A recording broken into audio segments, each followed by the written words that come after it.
sourire. Et je vais demander pour ce faire à Christophe Caille de bien vouloir nous rejoindre et à Marie-Laure Guidi. Christophe, vous dirigez le groupe Rive Neuve. Vous êtes fondateur du mouvement des entrepreneurs pour la planète en 2019. Votre ambition, c'était justement de faire des entreprises l'accélérateur de la transition écologique et sociale. On va voir comment, à vos côtés dans un instant. Je vous en prie, prenez place tous les deux. Choisissez, vous vous mettez où vous voulez. Et Marie-Laure, vous êtes présidente de Yoda Consulting, vice-présidente de la French Tech ex-Marseille. Nous avons le bonheur d'ailleurs de travailler ensemble. Et vous allez vous aussi nous donner les clés qui peuvent nous aider en matière de stratégie financière. Christophe, j'ai envie de commencer par vous. Je veux bien que vous preniez chacun un micro. Commencez par vous parce que je voudrais savoir en fait comment vous avez senti que les entreprises allaient devoir pivoter, parce que c'est quelque chose que vous avez vu venir assez tôt. Qu'est-ce qui vous a mis sur la voie? Oui, ça marche. Bonjour à tous. Qu'est-ce qui m'a mis sur la voie? Moi, je suis chef d'entreprise depuis une trentaine d'années, donc je vois bien comment fonctionne l'entreprise.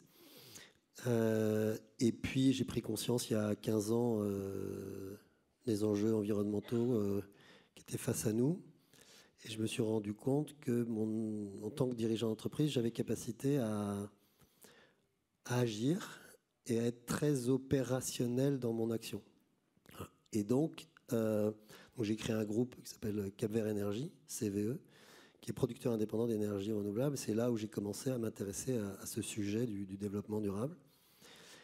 Et je me suis rendu compte que cette dimension impact du développement durable, de la transition énergétique, avait une capacité de mobilisation au niveau des équipes que je n'avais pas vécu dans mes entreprises précédentes, enfin à un niveau qui était très très puissant, très fort. Et c'est ça qui m'a amené à... Enfin, c'est la première découverte, c'est ça, c'est de se dire, wow, derrière un enjeu sociétal, moi ça m'embarque, mais ça embarque tout le collectif. Alors vous avez prononcé un mot important qui est le mot d'impact. Qu'est-ce qu'on entend par impact? Parce qu'on peut lui donner finalement pas mal de définitions. C'était peut-être ça le plus difficile d'aller définir, défricher un terrain un peu inconnu, disons-le. Oui, alors quand j'ai démarré ce groupe Cap-Vert Énergie, je n'avais pas une définition précise de l'impact. Hein. Je savais juste que j'étais en capacité avec mon entreprise d'apporter... En fait, ce qui m'a excité, entre guillemets, ce qui a excité le collectif qu'on a créé, c'était d'amener une solution alternative aux énergies fossiles qui ait un impact positif, en tout cas un impact beaucoup moins négatif que les énergies fossiles. Et donc, voilà, c'est ça qui me motivait. Et petit à petit, je suis devenu un expert du sujet, mais l'impact, c'est de regarder finalement le ratio qu'il y a entre nos impacts négatifs et les impacts positifs. C'est pas juste réduire nos impacts, c'est aussi réaliser un certain nombre d'impacts positifs qui vont avoir pour effet de, entre guillemets, régénérer le capital non financier dont dépend notre société, avec un grand S et avec un petit s.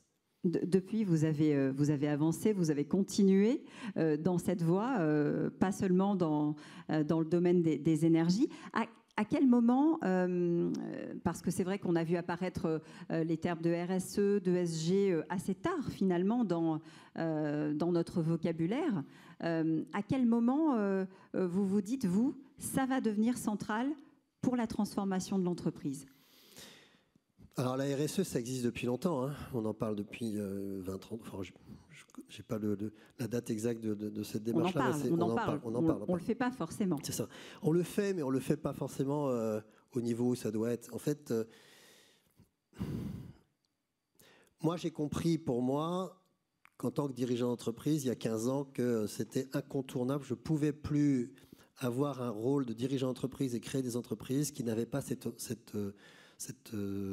dimension-là, donc il y a 15 ans, et c'est devenu une évidence pour moi. Et de ma vie, je ne créerai plus jamais une entreprise qui n'a pas une dimension d'impact sociétal sociale et environnementale, parce que c'est vers ça qu'on doit aller. Et puis, on le voit bien. Alors moi, je le vis au quotidien et de façon plus forte en ayant créé Entrepreneurs pour la planète, qui était une autre étape de ma vie d'engagement environnemental.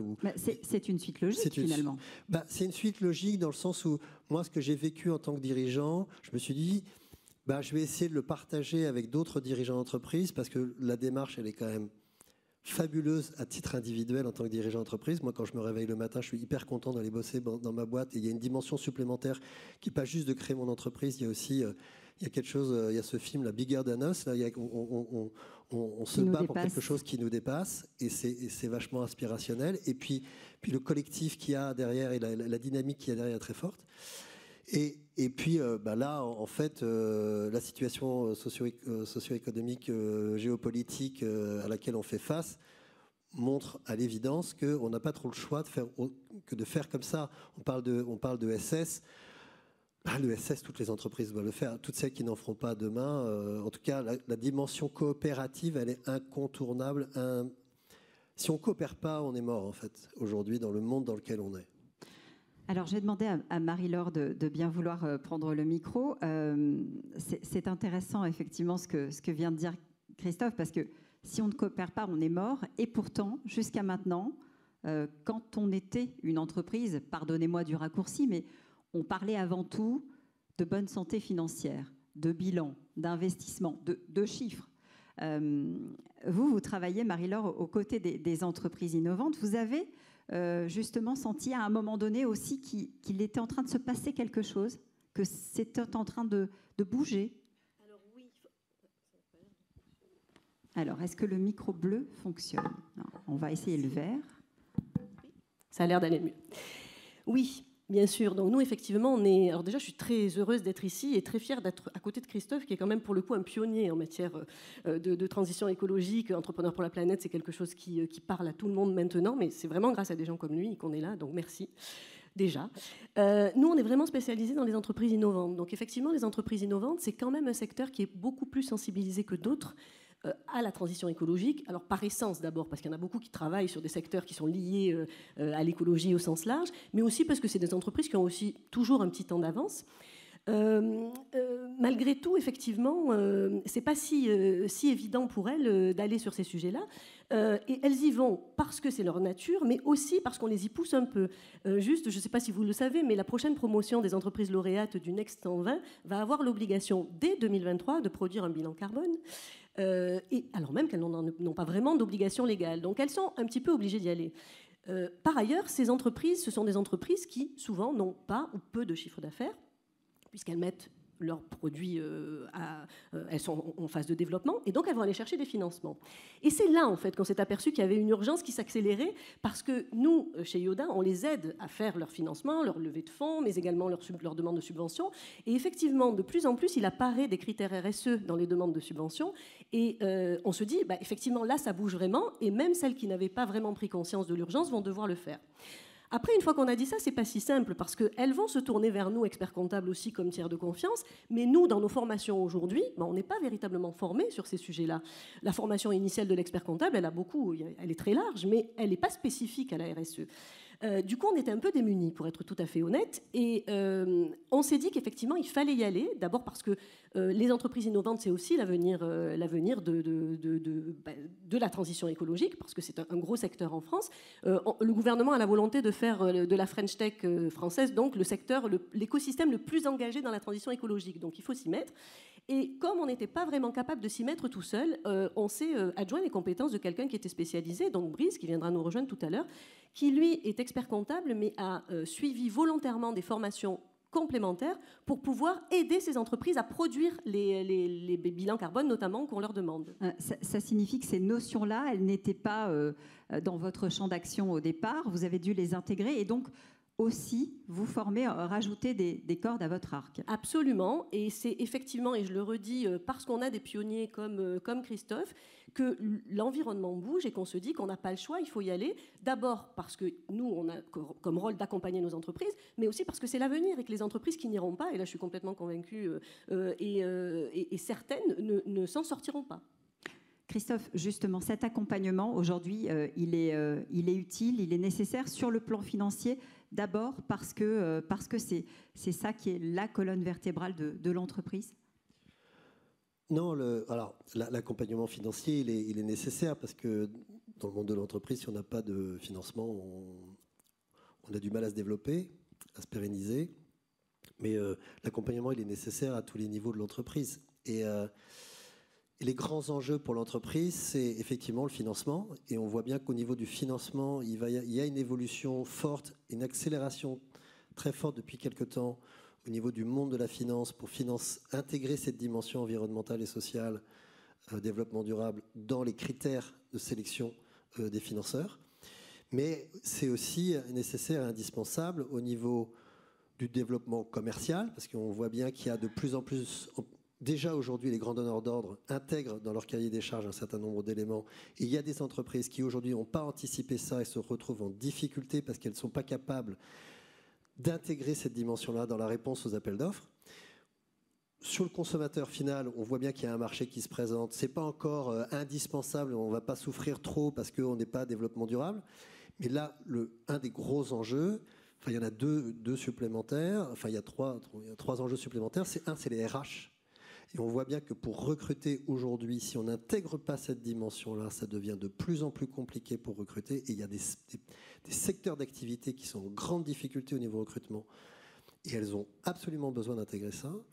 Il y a un vrai phénomène aujourd'hui qui est l'approvisionnement. On a un souci au niveau de l'approvisionnement en ressources. Et donc, il faut absolument intégrer cette dimension de sobriété, avec le risque, si on ne l'intègre pas aujourd'hui, de se retrouver dans des difficultés encore plus grandes parce que la situation géopolitique mondiale fait qu'on a des difficultés à accéder à un certain nombre de matières premières et de composants dans notre industrie et dans les différentes activités. Et puis la réglementation, en particulier en Europe, qui est en train de se durcir parce qu'il y a un mouvement du monde de l'économie qui dit on est prêt, on y va. La réglementation suit, renforce et généralise la chose. Et si on n'est pas prêt, si on ne s'est pas posé les bonnes questions, ça va devenir extrêmement compliqué. Donc ça signifie qu'aujourd'hui, être vertueux, ça devient quelque chose d'indispensable pour l'entreprise. Est-ce que justement, demain, les entreprises vont toutes devoir s'aligner et si oui, finalement, comment est-ce qu'on arrive à les convaincre de sauter le pas? Et ma question s'adresse à tous les deux d'ailleurs. Oui, moi je suis convaincue qu'elles vont devoir s'aligner, il n'y a pas de sujet pour toutes les raisons qu'on vient d'évoquer, parce que effectivement le personnel en est une, il faut attirer des talents et il faut les conserver et il faut faire un projet d'entreprise autour et faire non pas de la RSE, non pas une contrainte, mais une opportunité pour créer quelque chose autour de ça. Ça, c'est absolument indispensable. Après, très sincèrement, je pense que les entreprises qui ont la volonté d'y aller vont être aidées par les outils que vont nous exposer tout à l'heure Thomas et Brice, évidemment, mais elles ont aussi la chance d'être intégrées dans un écosystème. Il faut qu'elle s'ouvre à cet écosystème. Il y a énormément de choses qui existent déjà. Ça nous a été présenté tout à l'heure par les politiques et il y a plein de choses qui se font. Moi, je peux citer aussi à la Chambre de commerce, il y a un outil qui s'appelle 13 local, je ne sais pas si vous connaissez, qui permet d'offrir des chèques cadeaux exonérés de charges à nos salariés pour qu'ils aillent consommer localement. Donc ça, c'est des initiatives qui existent, qui sont trop méconnues malheureusement, mais qui peuvent être prises en compte par n'importe quel type d'entreprise. C'est la même chose avec tous les syndicats professionnels qui créent des groupes locaux pour connaître les partenaires. Il y a peut-être une facette, alors c'est ma casquette innovation qui me fait dire ça, mais je pense qu'il y a quelque chose qu'on n'utilise pas aussi assez ici, c'est Aix-Marseille Université. On est sur le site d'Aix-Marseille Université. Aix-Marseille Université, c'est la plus grande université de France avec plus de 120 laboratoires qui cherchent sur tous les domaines de compétences qui peuvent intéresser les entreprises pour aller plus vite peut-être sur une transition écologique technologique. Et il existe des outils. La SAT Sud-Est permet d'aller repérer une innovation dans un laboratoire, maturer le projet et ensuite la licencier à l'entreprise. Donc je pense que l'entreprise doit être ouverte sur tout ce qui se pratique et effectivement, si elle est ouverte, elle ira et je pense qu'effectivement, c'est plus un choix. Et celles qui n'iront pas perdront du terrain et finiront certainement par mourir. Si je peux rajouter un point par rapport à ça, c'est très important la dimension territoriale. En fait, la problématique du développement durable et des enjeux environnementaux auxquels on fait face, elle est tellement globale, systémique, que souvent on ne sait pas par quel bout le prendre et ça tétanise beaucoup de gens. En fait, un très grand nombre de dirigeants d'entreprises que je rencontre ou de cadres dirigeants que je rencontre me disent on veut y aller, mais on ne sait pas par quel bout de prendre. Et puis le truc est tellement énorme que voilà, du coup, on procrastine parce que quand on ne sait pas comment gérer un sujet, ben, on s'occupe de ceux sur lesquels on est plus aguerri. Donc, on va en parler tout à l'heure. Les sujets qui vont être adressés par Brice et Thomas tout à l'heure sont des axes spécifiques par le biais duquel on peut commencer à mettre le pied à l'étrier. Et je pense qu'il y a une dimension territoriale qui est très intéressante. C'est dans l'ADN, de toute manière, de l'économie sociale et solidaire, cette dimension territoriale. Voilà. Et en fait, à partir du moment où vous vous dites « je vais avoir un impact social, sociétal, environnemental sur mon territoire », c'est une façon de dimensionner l'enjeu à une échelle qui nous paraît accessible. Et coopérer avec les acteurs du territoire est aussi une bonne façon de créer, d'améliorer l'écosystème local dont on dépend, de manière à ce qu'il soit plus résilient, de manière à ce que l'entreprise elle-même puisse bénéficier de cette résilience. Donc l'approche locale, elle est très très forte et très intéressante. D'ailleurs, nous, chez Rive Neuve, on se concentre beaucoup sur cette idée de résilience et de régénération du territoire. On travaille sur des actions à l'échelle de la métropole pour pouvoir faire en sorte que les acteurs du territoire coopèrent autour de cette dimension-là, environnementale et sociale. Justement, comment est-ce qu'on arrive, quand on est Christophe Caille, comment est-ce qu'on arrive à créer Rive Neuve? C'était là aussi le pas supplémentaire après Entrepreneurs pour la planète. C'était la suite logique là encore? Oui, le cheminement, je me rends compte que c'est passionnant et extraordinaire de créer un collectif autour de ces sujets. J'essaie de convaincre le plus grand nombre d'entreprises et d'entrepreneurs à le faire avec Entrepreneurs pour la planète. Et je me rends compte que Entrepreneurs pour la planète, c'est un super outil de sensibilisation et de mobilisation du dirigeant. Mais après, quand on a besoin de vraiment transformer l'entreprise, on a vraiment besoin de retrousser les manches, d'ouvrir le capot et d'accompagner. Quand on veut accompagner une entreprise au niveau de sa stratégie, il faut beaucoup d'expertise métier, de savoir-faire. Et là, il faut une entreprise, il faut des gens qui sont dans le domaine de l'entreprise, c'est plus évident.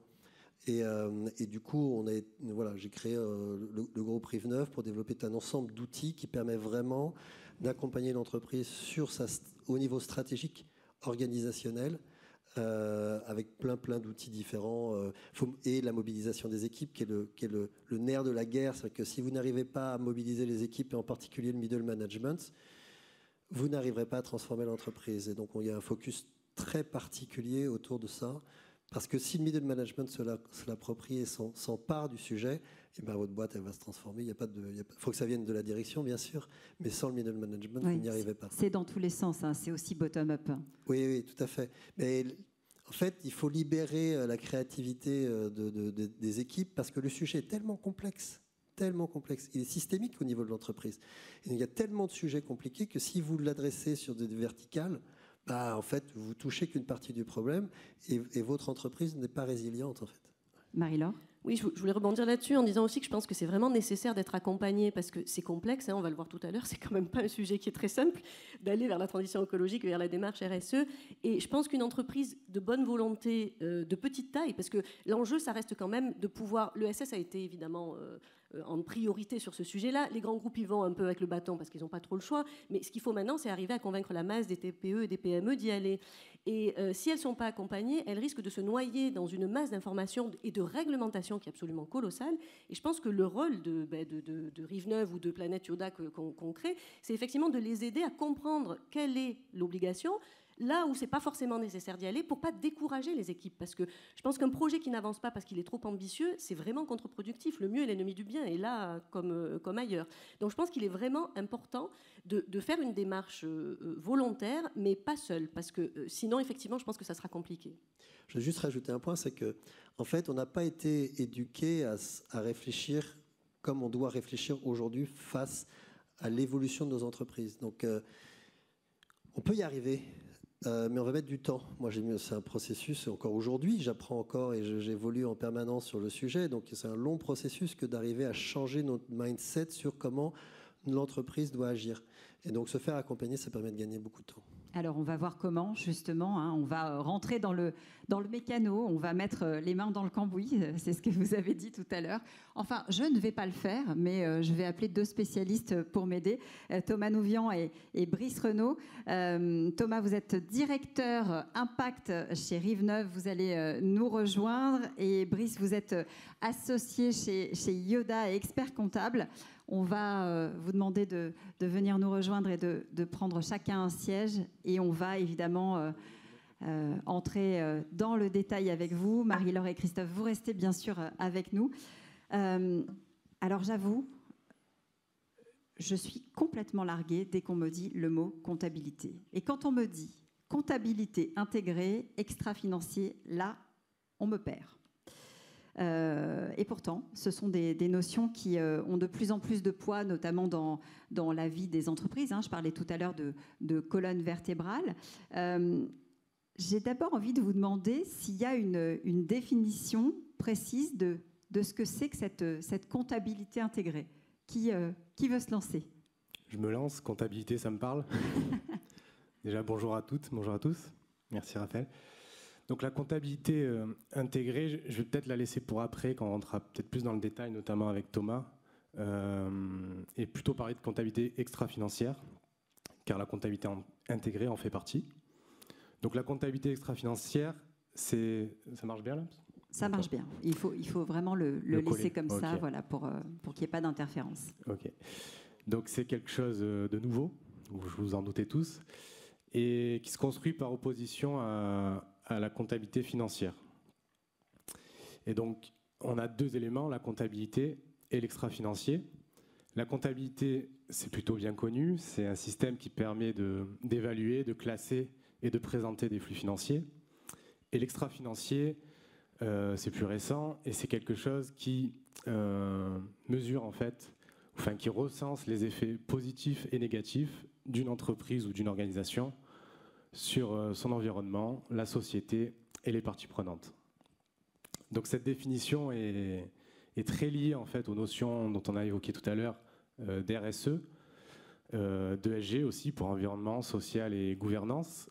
Et c'est pour ça que j'aime bien finalement définir la comptabilité extra-financière comme la mesure de la performance RSE d'une organisation. Alors, est-ce que, justement, quand on a la définition, quand on a les grandes lignes de ce que ça signifie, est-ce que d'une entreprise à l'autre, pour le coup, on a des outils de mesure identiques, ou est-ce que chacun doit fabriquer, en quelque sorte, son périmètre? Est-ce que chacun doit dire, bah voilà, moi, ce que je mets dans ma comptabilité extra-financière? Alors oui, pour l'instant, notamment parce qu'on y reviendra au niveau des règlements, tout n'est pas encore très clair et chaque entreprise est différente. Forcément, il va falloir faire du sur-mesure à ce niveau-là. Il y a des choses des référentiels plutôt reconnus et largement diffusés, mais il est essentiel, car c'est une matière nouvelle, de démarrer par des diagnostics, des matrices de risque, et donc de pouvoir définir ensuite son reporting extra-financier, sa comptabilité extra-financière adaptée à son entreprise, son organisation et surtout à ses risques. Donc ça veut dire qu'aujourd'hui, il faudrait, pour que ces pratiques soient davantage partagées, qu'on puisse arriver à établir un véritable système commun, une grille de lecture commune, et qu'elle n'existe pas encore, ou en tout cas en partie seulement? Alors, sur ce sujet, c'est pour l'instant un vaste débat et même un petit affrontement d'idéologie entre l'Europe et les USA. On n'y est pas encore. Pour l'instant, c'est l'Europe qui a la main sur le sujet, en tout cas pour la France, et ce qui va être applicable. Il y a des textes qui vont permettre de définir des reporting types et très exigeants qui vont arriver prochainement. Mais on ne peut pas encore parler de référentiel comptable sur l'extra-financier qui sera diffusable et diffusé. Les travaux, pour l'instant, sont à l'ordre de l'expérimentation. Des travaux sur quoi, par exemple? Est-ce que vous avez quelques exemples à nous donner? Des exemples, oui. En fait, pour l'instant, sur la comptabilité purement extra-financière, il n'y a pas vraiment c'est un sujet qui est encore trop vaste, qui n'est pas réglementé. Et qu'est-ce qu'on vient évaluer quand on parle justement d'extra-financier? On évalue en fait ces impacts. Qu'est-ce que les entreprises mettent de manière générale ou... En fait, il y a deux options. Soit on monétarise ces impacts sur l'environnement, sur la société, et on vient les inclure dans un bilan si on veut vraiment parler de comptabilité. Mais pour l'instant, ça, c'est ce que je vous disais, c'est plutôt expérimental. Soit on reste sur du reporting, et qui donc peut faire le lien avec des référentiels bien connus comme le référentiel ISO 26000 ou les ODD de l'ONU, ou bien encore avec les futurs textes de la taxonomie ou de la CSRD, des textes européens qui vont être applicables, qui sont applicables depuis 2022 et qui le seront en 2024 de façon plus élargie.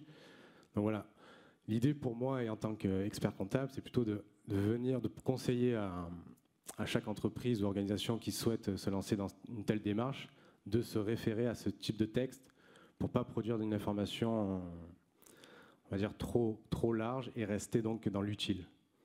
Donc ce sont ce type de textes qui vont être structurants en fait pour savoir quelle information produire. Et forcément, ça sera sur des sujets sociaux, environnementaux et de gouvernance. Ouais, on va détailler évidemment dans un instant.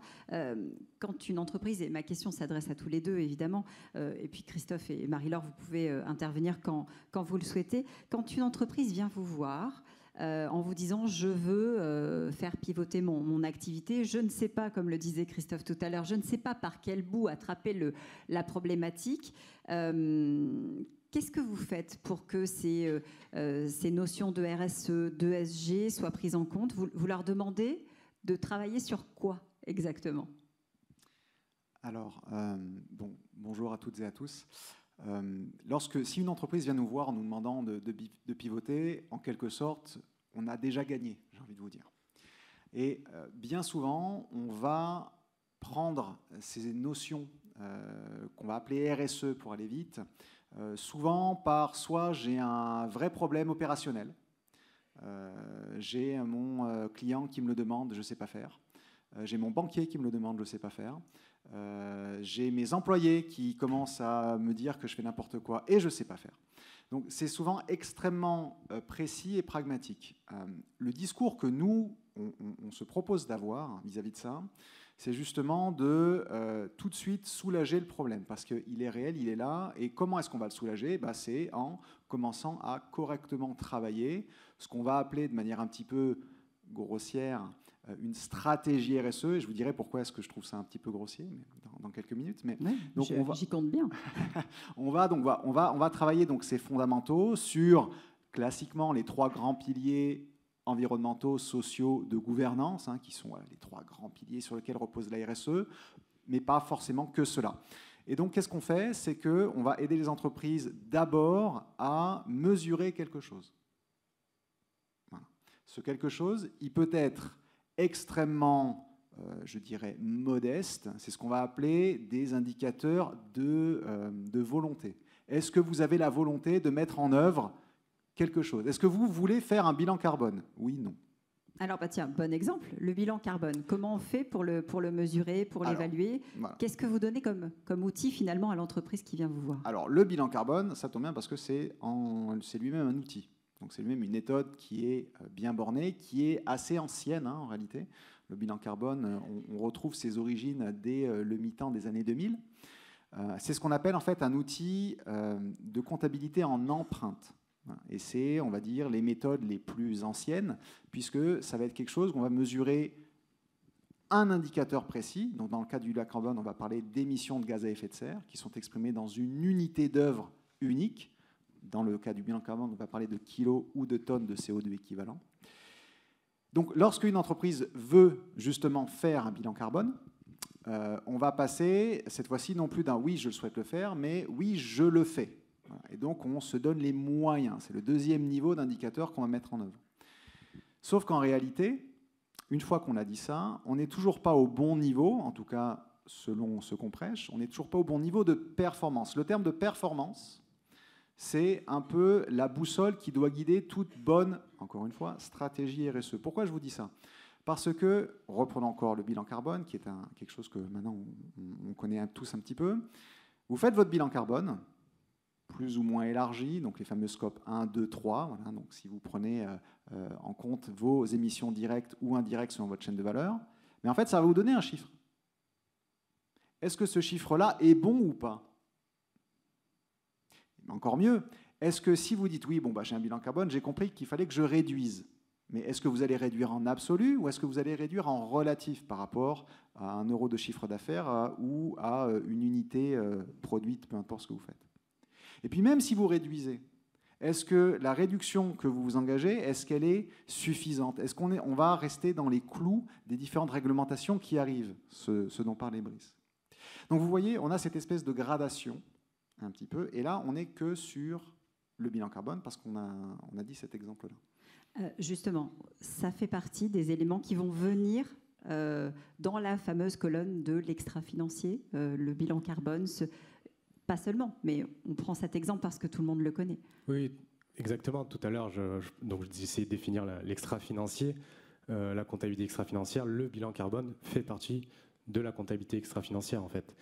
C'est pour ça que j'ai voulu élargir la comptabilité extra-financière, car la comptabilité intégrée également, ce dont je vous parlais après, de donner en fait un prix à son impact, après dans les comptes, c'est ça en fait la comptabilité intégrée, fait aussi partie de la comptabilité extra-financière. Donc en fait, la comptabilité financière, c'est un panel d'outils pour mesurer ses impacts et surtout mesurer, quantifier ses actions, ses démarches RSE et les piloter. Et Thomas parlait de performance, c'est exactement ça.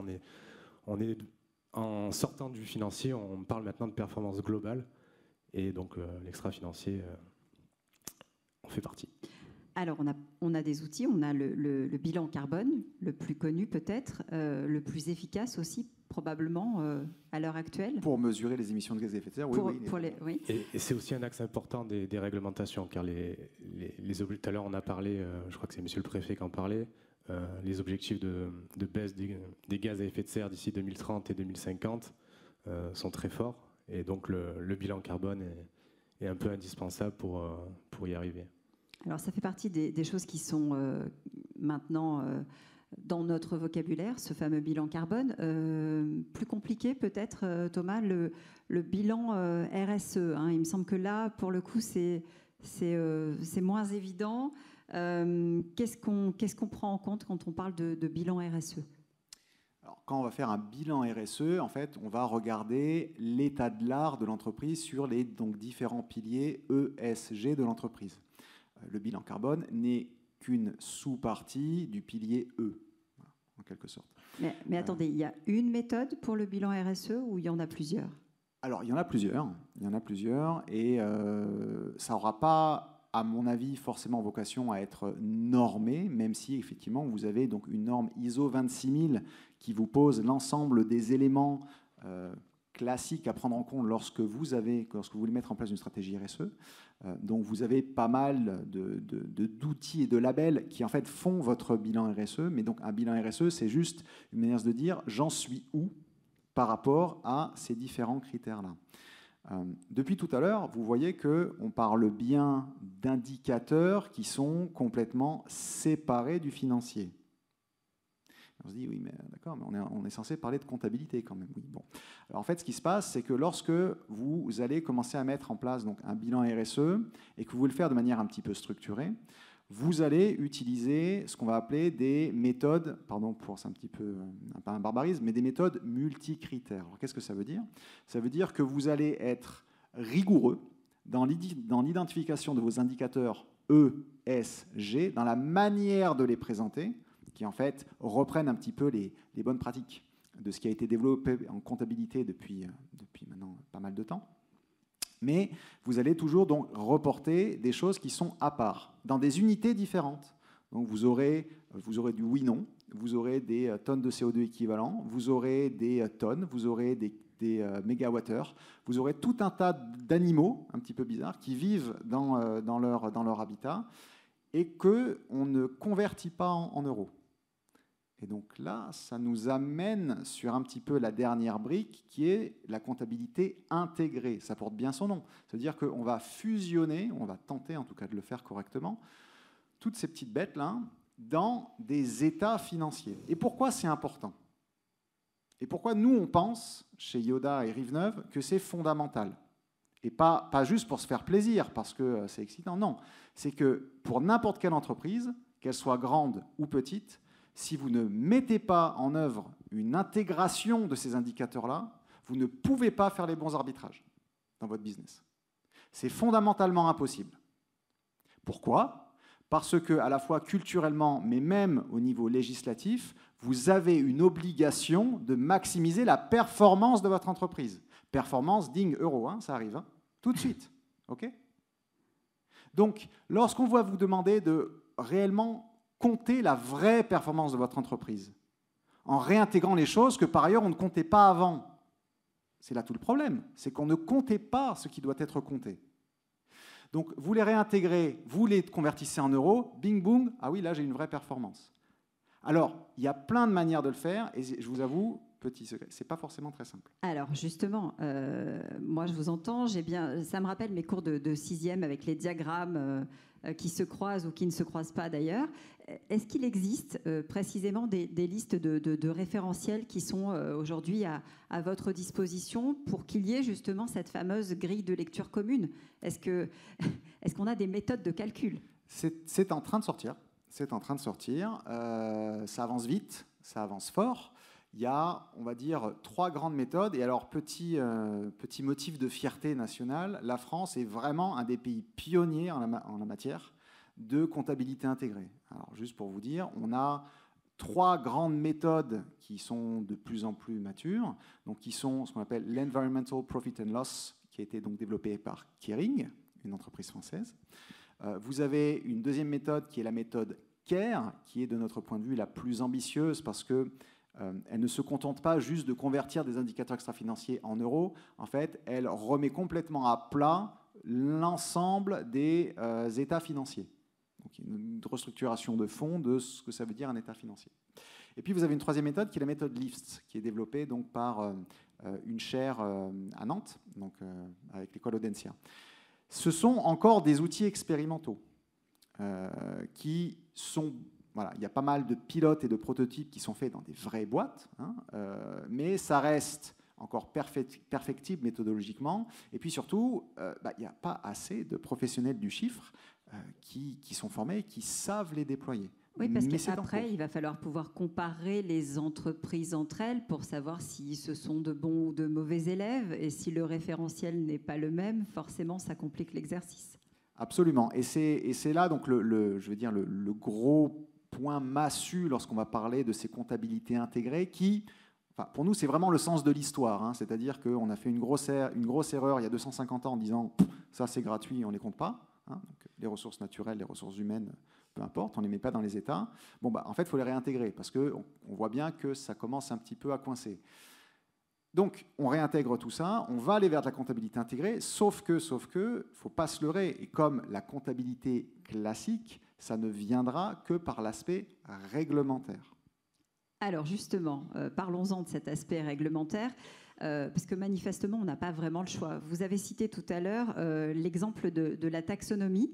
C'est effectivement déjà entré en vigueur. Ça va encore franchir une étape là, demain, 1er janvier 2023. Et puis encore une autre étape, où là, on va multiplier par 10 le nombre d'entreprises concernées en 2024. Donc, oui. C'est maintenant qu'il faut s'en préoccuper. Oui, tout à fait. Alors, la taxonomie, on n'est pas encore dans la comptabilité intégrée. Donc, pour l'instant, les textes qui sortent, c'est suite au Green Deal européen. Donc, en janvier 2020, où les États européens ont signé des accords de baisse des émissions de gaz à effet de serre, on en parlait tout à l'heure. Et donc, pour tenir ces objectifs, 2 textes sont sortis, la taxonomie et la CSRD, pour Corporate Sustainability Reporting Directive. Donc, ces 2 textes sont des référentiels de reporting qu'il va falloir établir. La taxonomie, c'est donc pour qualifier des investissements et des activités durables ou pas. Et le CSRD sera ni plus ni moins qu'un bilan RSE beaucoup plus exigeant. Donc ni plus ni moins, c'était peut-être pas le mot adapté, mais ça sera donc très exigeant. En revanche, ce qu'il faut donc bien avoir en tête sur ces 2 sujets, c'est qu'on n'est pas encore dans la comptabilité intégrée. Ils vont y contribuer, puisque toute cette liste d'indicateurs dans ces reportings vont aider, et les FRAG, donc qui est l'organisme normatif au niveau européen en comptabilité, va se saisir de ces indicateurs pour essayer donc de vraiment aller vers une comptabilité intégrée. Mais donc, dans un premier temps, les entreprises vont devoir s'exercer à la taxonomie et à la CSRD.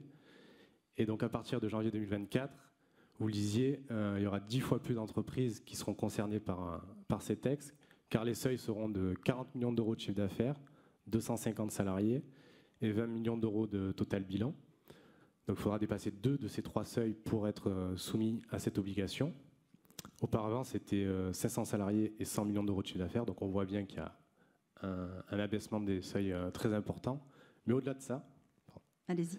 Au-delà de ça, et au-delà donc de cet abaissement de seuil, dans ces textes et dans la façon de travailler son reporting, pour définir par exemple dans la taxonomie une activité durable, il faudra pouvoir déterminer si dans sa chaîne de valeur, son partenaire qui contribue à son activité est durable ou pas. Donc, ce qui veut dire que ce partenaire potentiellement ne sera pas soumis lui-même à la taxonomie, n'aura pas l'obligation de produire cette information, mais quand bien même il devra la produire car son donneur d'ordre, et aujourd'hui on est ici aussi pour parler d'achat responsable et de donneur d'ordre, lui demandera, lui imposera de produire des informations. Oui, on voit bien effectivement que toute la chaîne est impactée. C'est exactement l'idée de ces textes. Allez-y, Christophe. Oui, je voulais juste rajouter un point sur ça, c'est qu'on se rend compte qu'il y a une guerre entre les États-Unis et l'Europe aujourd'hui sur cette logique de réglementation. Parce que celui qui va développer la norme la plus forte au niveau mondial va avoir un avantage au niveau macroéconomique. Et donc, il y a un effet d'accélération en ce moment entre l'Europe et les États-Unis qui fait que ces normes-là, elles peuvent aller beaucoup plus vite que ce qu'on pense.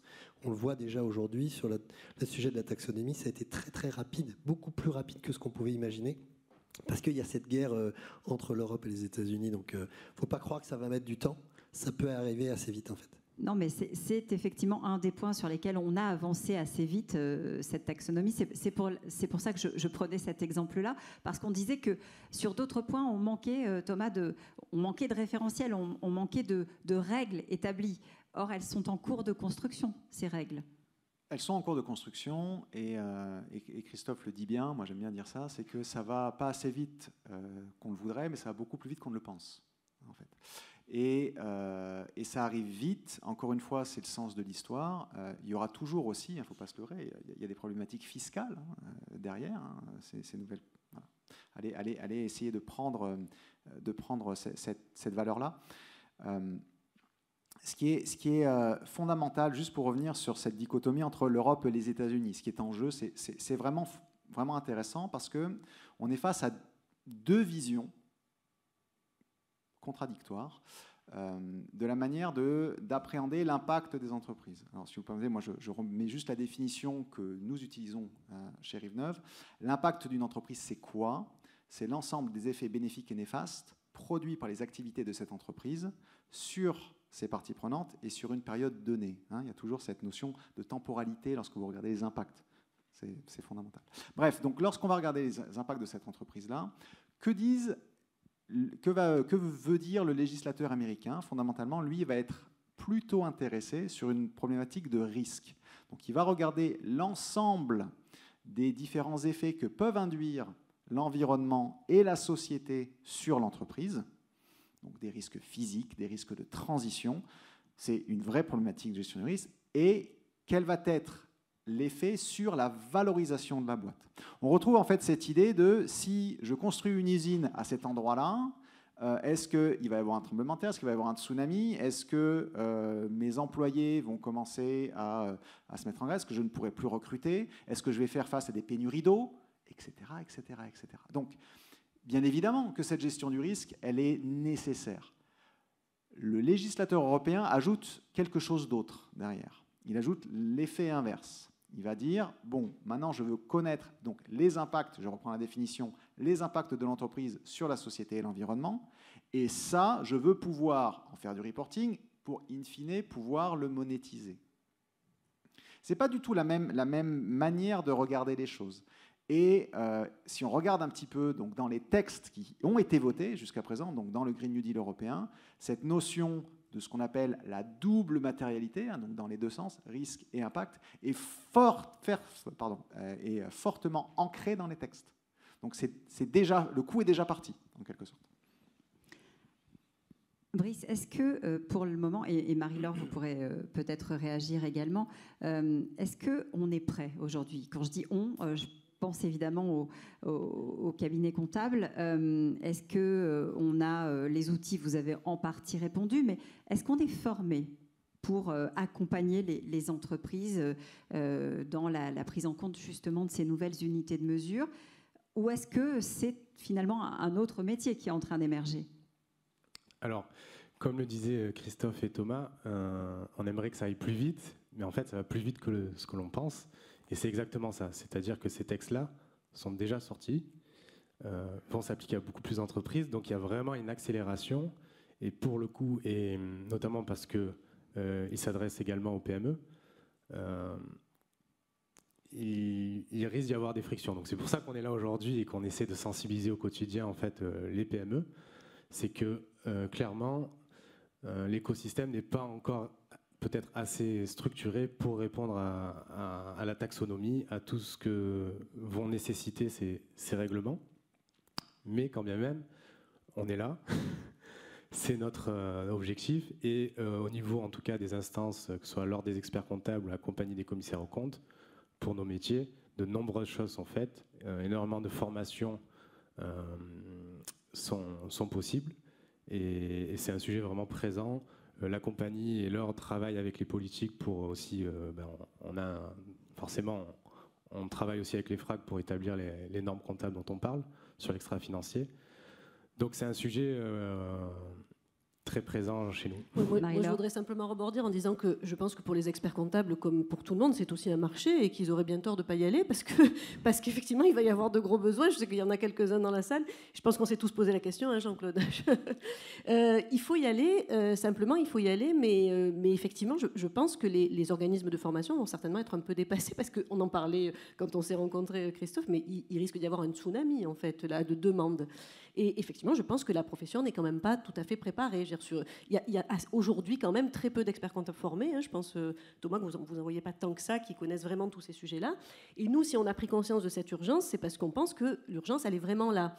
Après, moi, ce que ça m'inspire, tout ça aussi, c'est un peu le débat qu'il y a pu y avoir pendant longtemps entre les normes IFRS, qui sont des normes plutôt européennes, et les US GAAP, qui sont les normes américaines, où finalement, on s'aperçoit aujourd'hui que ça reste un débat d'entreprise d'une certaine taille quand même. Or là, ce qui me gêne, c'est qu'il faut que ça soit appliqué à tout le monde, la RSE. On n'a pas vraiment le choix. Donc j'espère que les instances, quelles qu'elles soient, et les organismes sauront aller plus vite et rendre moins complexes les choses pour que ce soit applicable au tissu économique. Parce que le tissu économique, ce n'est pas les grands groupes. Le tissu économique, c'est les PME et les TPE, toutes celles qui sont là aujourd'hui aussi. Et que si on ne trouve pas des moyens d'accélérer en simplifiant un peu, je pense que ça va être compliqué. Donc, d'autant qu'on a bien compris avec ce que disait Brice tout à l'heure, c'est que ça redescend jusqu'au plus petit fournisseur. Donc tout le monde est impacté. Tout le monde est concerné. C'est essentiel en fait pour qu'on puisse justement réaliser cette transition. C'est-à-dire qu'on ait la traçabilité et la transparence nécessaires quand on veut faire du durable. Et que voilà, qu'on rentre pour de vrai dans le durable. Parce que là, en fait, ce qu'il faut aussi avoir en tête, c'est que si toutes les entreprises françaises, pour l'instant, on utilise 3 planètes. Les entreprises françaises utilisent 3 planètes. Les entreprises qui sont engagées dans une démarche RSE et réellement engagées utilisent 2 planètes. Donc, voilà, il n'y a que 1% d'entreprises qui sont réellement engagées. Donc, pour vraiment arriver à cette durabilité, à cette soutenabilité, forcément que les PME, les PE vont devoir être concernés. Christophe, vous vouliez ajouter quelque chose? Oui, je reviens sur la question de ce qu'on est formé. Non, on n'est pas formé. Il y a peu de gens qui sont formés. C'est un peu work in progress, j'ai l'impression. Et puis en fait, la solution elle va passer par la coopération. En fait, nous, on est un exemple de ce qu'il faut faire. C'est effectivement Rive-Neuve coopère avec Yoda pour amener cette brique, cette expertise impact environnemental et social. Yoda amène son expertise de comptabilité avec la notion de comptabilité extra-financière. Et donc c'est valable pour ce qu'on fait nous, mais c'est valable pour toutes les entreprises. On y arrivera, ce que je disais tout à l'heure, on n'arrivera que par la coopération. Si on ne coopère pas dans un monde en grand changement et avec beaucoup de difficultés qui vont se présenter à nous, eh ben, on va avoir du mal. Il faut qu'on soit solidaire. En l'occurrence, cette économie sociale et solidaire, c'est comme ce qu'ils disent, c'est l'économie de demain, enfin, c'est l'économie de l'avenir. Voilà. Et donc, ça passera par ça. Et si on passe par ça, le champ des possibles, il est incroyable. C'est qu'en fait, toute l'innovation, toutes les opportunités qu'il y a derrière ces coopérations, elles sont extraordinaires parce qu'on va réinventer le monde. On doit inventer des nouveaux métiers, on doit inventer de nouveaux services. Voilà. Donc, c'est par la coopération qu'on arrivera à régler le problème et à aller plus vite. On a quand même, Thomas, des outils, évidemment. Je pense à un dispositif que vous connaissez bien, qui est un dispositif d'accompagnement. Alors, on aime bien les acronymes, ça s'appelle DIAG, pour le coup, comme diagnostic, évidemment. C'est un outil au départ de BPI France. DIAG, vous nous en dites un mot ? Oui, absolument. Alors, le dispositif s'appelle DIAG Impact, c'est son nom complet. C'est un dispositif qui a été donc créé par BPI France pour justement poser la première pierre indispensable pour ensuite éventuellement aller sur la comptabilité extra-financière. Ce DIAG Impact, il fait quoi ? Il va d'abord identifier les différents enjeux d'impact que connaît une entreprise. Voilà, et on va plutôt cibler des entreprises assez petites, donc ça s'applique vraiment très bien pour les PME. On va ensuite prioriser ces enjeux d'impact-là. Et puis ensuite, classiquement, on pose un plan d'action pour pouvoir l'améliorer. Alors pourquoi est-ce que c'est un prérequis indispensable ? Parce que si on n'identifie pas bien quels sont les enjeux d'impact les plus importants, on n'est pas en capacité ensuite de se lancer dans des processus de mesure, puis on n'est pas capable de faire du reporting correctement. Qu'est-ce qu'on mesure ? Exemple, dans DIAG Impact, je suis une TPE, je veux m'auto-diagnostiquer, je vais me poser quelles questions ? Alors, dans le DIAG Impact, on ne va pas mesurer. Donc on va faire le travail avec le consultant, donc ce n'est pas de l'autodiagnostic, on se fait accompagner, ou classiquement, je suis une PME qui est dans la chaîne de valeur du textile. Voilà. On va regarder des enjeux d'impact environnementaux. Alors il y aura toujours, petit spoiler, il y aura toujours les émissions GES, plus personne n'y coupe. Mais on va regarder quelque chose que les gens n'ont peut-être pas forcément bien en tête, c'est... Gaz à effet de serre. Gaz à effet de serre, pardon. Je traduis. Donc bilan carbone. L'autre enjeu d'impact environnemental qu'on voit souvent beaucoup dans ces filières-là, c'est la consommation d'eau. Et c'est la consommation d'eau, encore une fois, sur l'ensemble de la chaîne de valeur. C'est peut-être pas forcément juste la PME qui est sur notre territoire qui va consommer beaucoup d'eau sur son périmètre direct. Ce n'est pas la question. C'est en fait sur l'ensemble de la chaîne de valeur qui est la consommation d'eau nécessaire pour justement arriver au produit final. Vous allez avoir un autre enjeu social fort, ça les gens l'ont beaucoup plus en tête, le long de votre chaîne de valeur, selon qui sont vos fournisseurs d'un point de vue social. Est-ce qu'on est certain qu'il n'y ait pas du travail des enfants, qu'il n'y ait pas du travail forcé, etc. Sur cette filière-là, ce sont des choses, là pour le coup, qui sont un peu plus visibles. Mais, donc, pour répondre à votre question, on va identifier ces différents enjeux-là. Pour ça, il y a pléthore de méthodes. Nous, on se propose d'en utiliser 3 qu'on maîtrise bien, mais on peut en utiliser d'autres. Donc, on va avoir une espèce de panorama des différents enjeux, et puis ensuite, on va les prioriser. Puis, on va, encore une fois, utiliser, je vous fais grâce des détails, mais donc différents outils pour correctement lister les top 5, top 10 enjeux d'impact. Ça, c'est à voir avec la PME. Et puis ensuite, on travaille un plan d'action. Mais tout ça pour vous dire que si une entreprise est intéressée pour se lancer dans une démarche de comptabilité extra-financière, elle devra d'abord identifier ces impacts, puis les mesurer, mettre en place un reporting. Puis après, derrière, ce qui est super, c'est que lorsque vous avez une comptabilité extra-financière, il y a un truc qui apparaît tout de suite, puis ça plaît beaucoup aux experts comptables et aux directeurs financiers, c'est le contrôle de gestion, en fait, extra-financier. Ben oui, encore une fois, on revient sur la notion de performance. Lorsque tout est visible et correctement fait et correctement calibré, eh ben, on est à même de bien piloter son entreprise pour justement l'amener vers une performance intégrée. Alors, comme on a pris un petit peu de retard au début, ça ne vous a pas échappé, on va essayer d'accélérer parce que je suis certaine qu'il y a des questions.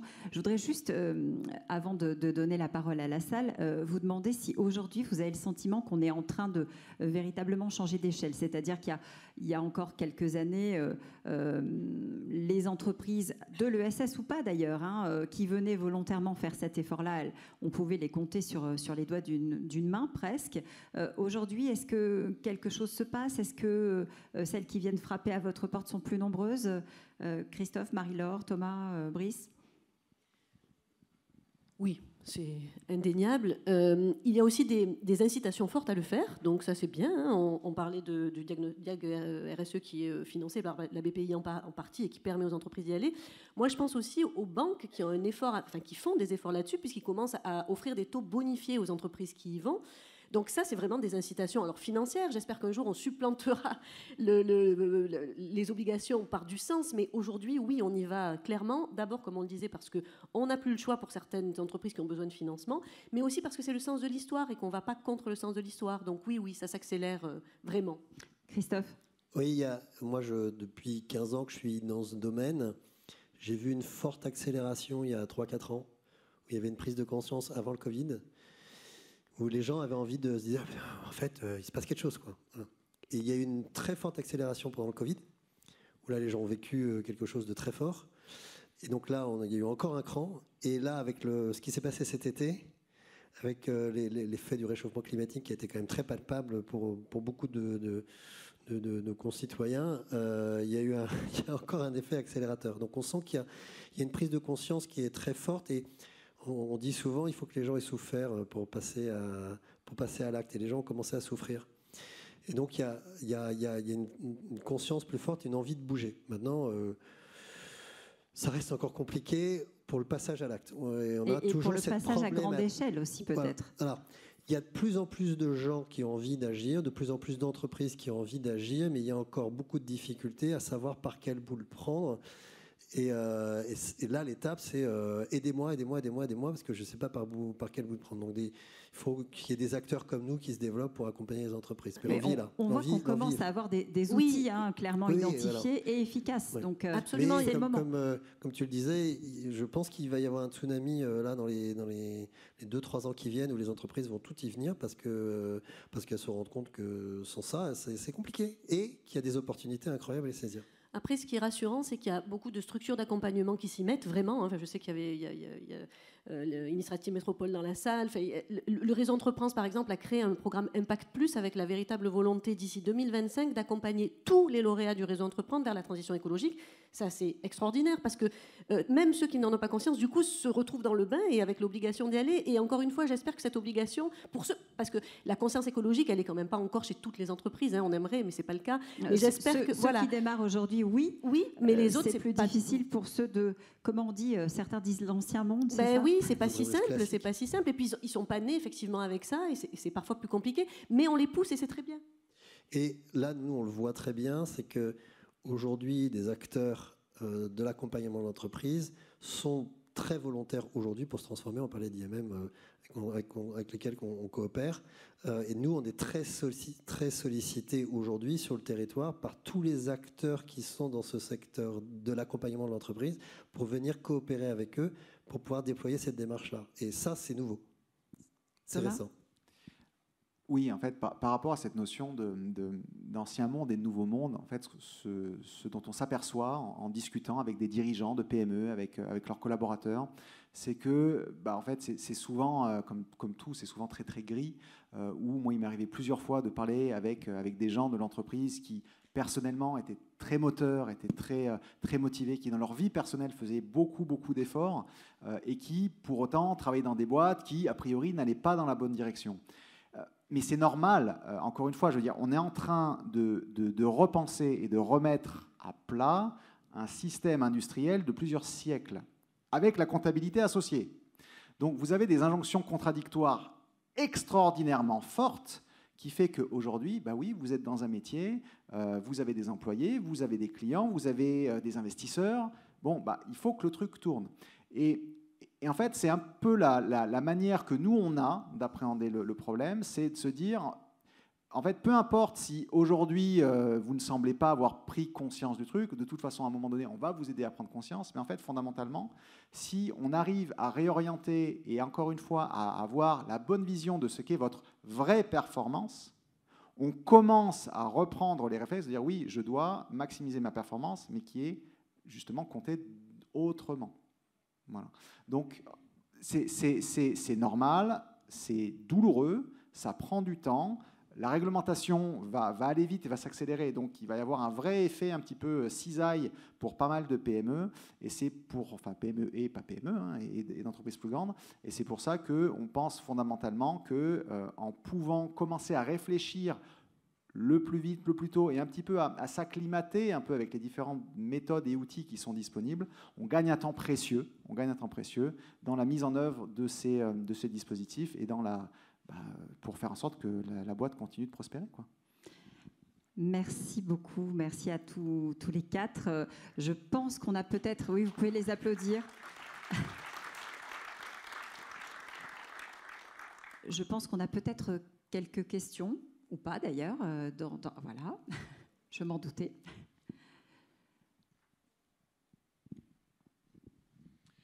Bonjour, Jean-Marc Rouquayrol, directeur d'initiative Marseille Métropole. Je voulais juste rebondir sur ce qu'a évoqué Christophe Caille ainsi que Marie-Laure Guidy, à savoir que tous ceux qui accompagnent les créateurs d'entreprises ont vraiment ce devoir de transmettre cette info fondamentale qu'il faut dorénavant passer de l'ancien monde au nouveau monde. Et pour ce faire, comme vous l'avez évoqué, on manque souvent de formation, hein, parce que c'est bien, en tant que directeur, que je dis à mes chargés d'affaires, maintenant vous dites aux créateurs qu'il faut s'orienter vers l'ESS, mais encore faut-il aussi leur donner des moyens vraiment très pratiques. Et pour ce faire, eh bien, nous étions en contact depuis déjà quelques temps avec Entrepreneurs pour la planète, et comme l'a dit Christophe, il faut à un moment donné se professionnaliser et apporter des informations très concrètes et très techniques. Et c'est pour ça que nous sommes effectivement associés avec le groupe Rive-Neuve, qui a commencé à former notre équipe, qui ce mois-ci va même former l'ensemble de nos bénévoles, et en parallèle nous accompagne pour l'organisation de conférences thématiques sur justement cet impact environnemental. Voilà, tout ça pour dire que je pense que ce mode de coopération est incontournable pour tous ceux qui veulent transmettre cette information fondamentale, et puis en même temps pour nos propres structures pour progresser dans ce domaine. Merci pour cette précision. C'est vrai que c'est important de voir que ça y est, hein, le mouvement a démarré, le mouvement est enclenché, et que on se forme aussi à aider et à accompagner les porteurs de projets. Une question, une intervention peut-être, oui. Bonjour. Bonjour. Bonjour, je m'appelle Jean-Philippe Saint-Jean. Alors, quelques membres du panel me connaissent un petit peu. Juste une intervention, je suis entrepreneur du coup dans l'ESS aussi, notamment l'Impact, une société qui s'appelle Impact for Change, qui œuvre du coup dont le but c'est d'accélérer les transitions par la collaboration et la réplication d'impact entre les territoires. Donc on est sur des thématiques communes. Moi j'avais une question parce qu'on a déjà parlé d'RSE, de ESG, et je voulais savoir ce que vous pensez. Pour moi la RSE en fait fixe les objectifs de transition, l'impact étant le changement, il faut bien changer vers un objectif, sur un objectif qui semble un peu décorrélé de tous les accords de Paris et autres. Est-ce que pour vous, le changement et le dispositif RSE est suffisant, sachant qu'en fait, l'objectif de changement devrait être normalement le minimum syndical au niveau des entreprises, et notamment par rapport au bilan carbone. Et ensuite, du coup, est-ce qu'il existe des moyens d'être ambitieux d'être ambitieux sur ces objectifs ici? Et je sais, pour en avoir parlé avec Brice, est-ce qu'il y a des dispositifs qui existent aujourd'hui? Merci. Je vais répondre. Alors, c'est intéressant parce que donc, la définition que vous donnez de la RSE, c'est déjà une définition assez ambitieuse. Lorsque une RSE définit des objectifs, c'est qu'on est déjà à un autre niveau. Il faut savoir que la majorité des politiques RSE se bornent juste à dire montrez-moi. Il n'y a pas d'objectif en tant que tel. Faites votre bilan carbone. OK, c'est bien, vous l'avez fait. Derrière, OK. Donc, effectivement, pour rebondir, lorsqu'on a des objectifs, c'est déjà très bien. Est-ce que ces objectifs sont suffisamment ambitieux? Bien souvent, non. Bien souvent, non. Et il y a un vrai angle mort là-dessus, c'est de se dire sur quoi on se raccroche, en fait. Quels sont les bons objectifs? Et là, on ne peut pas vraiment couper, en tout cas sur la partie environnementale, d'un travail scientifique vraiment de fond, qui est de se dire quelles sont les bonnes trajectoires. Et pas que sur les émissions de gaz à effet de serre.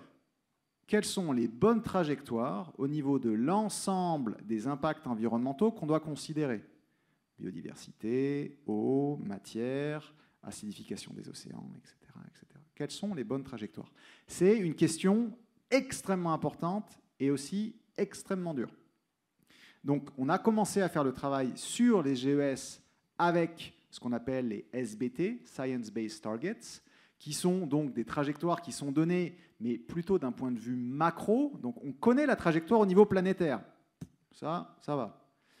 On peut avoir des trajectoires au niveau national. Mais en fait, quand on est une entreprise, c'est quoi ma trajectoire à moi que je dois suivre? C'est quoi les bons objectifs que je dois me fixer? Ben, voilà, c'est encore des travaux qui sont en cours. Donc, pour revenir à ce que vous disiez, lorsqu'on va travailler ces notions d'impact, notamment via une comptabilité extra-financière, on va faire quelque chose de très nécessaire, qui est, encore une fois, de rendre visible. Ensuite, pouvoir se caler sur les bonnes trajectoires, c'est encore autre chose. Et nous, en tout cas, on se veut un petit peu les chantres, je dirais. Enfin, c'est quelque chose d'extrêmement structurant de se dire, derrière, dans les boîtes qu'on va accompagner, on va identifier, on va mesurer, on va faire le reporting, on va piloter. Et puis, on va piloter par rapport à quoi? Par rapport à des objectifs, justement, de trajectoire qu'on va vouloir se donner. Alors, je voulais juste préciser aussi par rapport à cette notion de trajectoire. Effectivement, on peut calculer des trajectoires par rapport à des objectifs de durabilité. C'est des calculs plutôt complexes et de les ramener à la taille de son entreprise. Mais voilà, je voulais quand même préciser que les textes dont je parlais tout à l'heure, la taxonomie et la CSRD, ont ces objectifs et portent ces objectifs. Donc l'idée quand même derrière ces textes, c'est de pouvoir ensuite structurer donc, les entreprises soumises à ces obligations et leur chaîne de valeur autour des objectifs que l'Europe a pris, donc notamment en termes de réduction des gaz à effet de serre. Merci. Christophe, vous vouliez rajouter quelque chose? D'accord. Je crois qu'on a une dernière question. Après, je vais vous libérer pour que vous ayez le temps d'aller boire un café, puis qu'on se retrouve à 11h30 pour la prochaine séquence. Monsieur, bonjour. Bonjour. Donc moi, je m'appelle Léo de Dynamique. J'ai la chance de faire partie de ces entrepreneurs qui pensent que finalement, les entreprises de demain auront un autre visage. Donc déjà, je tenais à vous remercier pour les différents éléments parce que j'aide au quotidien les commerçants à valoriser leur savoir-faire et à favoriser la consommation locale à travers les commerçants de proximité. Donc les sujets RSE sont des sujets au quotidien que je vis, qui sont des sujets quand même assez complexes. La question que je me posais, parce que sur la partie environnementale, c'est assez évident, en tout cas aujourd'hui c'est assez intuitif de faire un lien entre extra-financier et financier. Par contre, sur la partie sociétale, est-ce que vous pouvez nous donner des indicateurs de comment mesurer justement une performance sociétale? Je pense en l'occurrence, par exemple, sur l'économie locale et la consommation de proximité. Merci. Alors, qui veut répondre? Alors oui, c'est vrai que c'est souvent plus simple. En tout cas, on arrive toujours à un petit peu alors plus en tête lorsqu'on va parler de ces notions de comptabilité sur des indicateurs environnementaux. Alors, ce qu'il faut savoir, c'est que la partie sociale, c'est antérieur. Et on a des outils qui sont très intéressants, par exemple le SROI, qui va permettre justement de mettre des euros sur des impacts sociaux. Ça, c'est un outil qui a été développé il y a une dizaine d'années, qui marche très bien, qui n'est pas simple, mais ça donne des bons résultats. En fait, lorsque vous allez identifier vos enjeux d'impact, vous allez aussi, ce qu'on dit, c'est qu'on marche sur deux jambes. On se doit de rester dans les limites planétaires et de subvenir aux besoins humains pour atteindre ces minima sociaux. Donc la partie sociale, elle est toujours présente. Et donc, en fait, c'est exactement la même chose. On va identifier ces enjeux d'impact-là, on va les mesurer. Alors, on n'utilise pas les mêmes outils de mesure. On va avoir beaucoup d'enquêtes auprès de ces différentes parties prenantes. On va utiliser tout un panorama d'autres outils qui sont d'ailleurs très connus au sein des sciences sociales. Et puis derrière, on va les rendre visibles. Et si on veut aller jusqu'à la comptabilité intégrée, on va effectivement utiliser des mécanismes de valorisation en euros de ces impacts sociaux-là. Donc la logique se veut, en tout cas la démarche est exactement la même. Ce qui va changer, c'est la nature des impacts, la manière de les mesurer, c'est souvent très très différent. Et effectivement derrière les outils de conversion monétaire qu'on va vouloir utiliser. mais sinon, la démarche reste la même. Et encore une fois, les enjeux sociaux sont toujours présents. Dans toutes les entreprises qu'on rencontre, on va toujours identifier les enjeux environnementaux et sociaux. Oui, et peut-être en amont, avant d'utiliser des outils développés ou même de convertir ces impacts en euros, le droit français est quand même très, très développé. Et il y a énormément de choses qui existent au niveau des obligations sociales des entreprises qui doivent donc communiquer à leur CSE des informations sur les ressources humaines.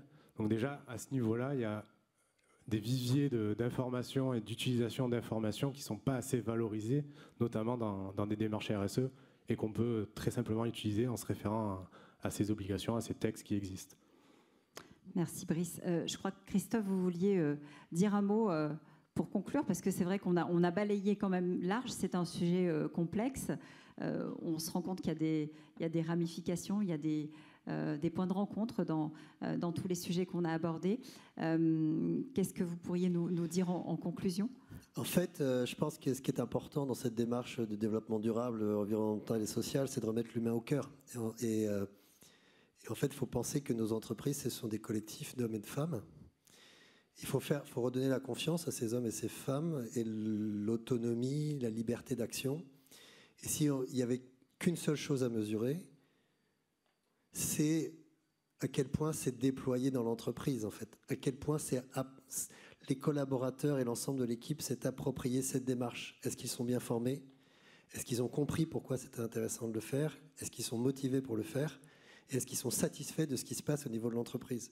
Si vous mesurez ne cesse que ça au niveau de votre entreprise, de niveau d'engagement de vos collaborateurs autour de cette démarche-là, ben vous allez toucher tellement de sujets. Et là, pour les coups, on est dans une démarche systémique qui permet d'adresser ce problème systémique. Voilà, donc, focalisez votre attention sur les collaborateurs de l'entreprise, sur leur montée en compétences et donnez-leur le pouvoir de transformer l'entreprise parce que c'est eux qui ont le savoir-faire pour répondre à toutes les questions qu'on se pose et pour lesquelles on n'a pas les réponses.